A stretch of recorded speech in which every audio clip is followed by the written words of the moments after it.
Are you renting the home you own?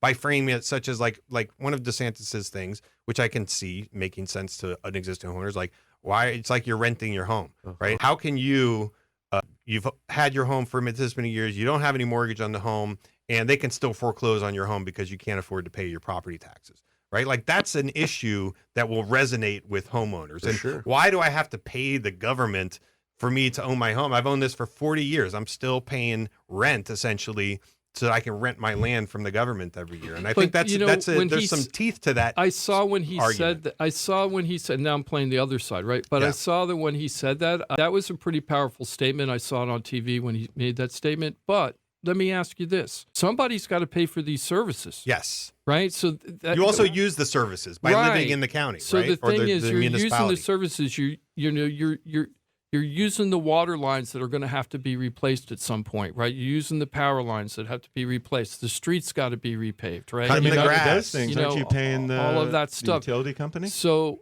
I'm sorry? Aren't you paying the utility company to maintain their water lines? Well, I'm just using that as I'm sorry, I'm not. You're right, Ross, but I'm just trying to use some examples off the top of my head, but he's 100% right. But there's all these services that still have to be paid for that those homeowners are using.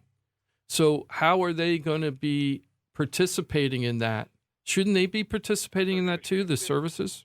Yeah. They're gonna shift it. They're gonna shift it to sales tax. Yep, which is gonna that's let what I all think. the hedge funds off the hook. Yeah. All those people that don't live here, that are just corporate investors, are going to be the ones that benefit. Well, how do you figure that? Because they're saying homesteaded properties. Yeah. They're not saying all properties, AJ. I'm just asking you. But when they reduce the budget shortfall, they're going to have to increase it somewhere, and they're going to do a sales tax. Oh, I see and what then you're we're saying. all gonna Yeah. pay it, except for the people that don't live here. Right. I see what you're saying. They Yeah. don't live here. Yeah. They're going to get it from somewhere. I think it works fine right now, and I just don't trust the government to not work for corporate interests because that's all they do. Yeah.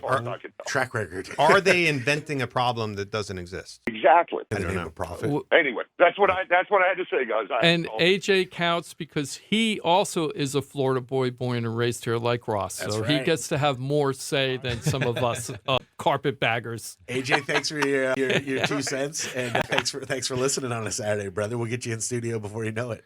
And this one's actually, you don't even have to frame this. All right, buddy. Have a good Thanks, week. AJ. You don't have to frame this blue and red. This could be framed as simply as homeowners and non-homeowners. That's the way I frame it. Yeah, that's why I don't look at this as a red-blue thing, because it's an issue that we're all experiencing, and we're trying to figure out, the funny part is, no matter what happens here, there's going to be winners and losers, because that's just the way this thing is set up, and there's no way to make it a win-win completely. So there's going to be winners and losers on whatever decision's made.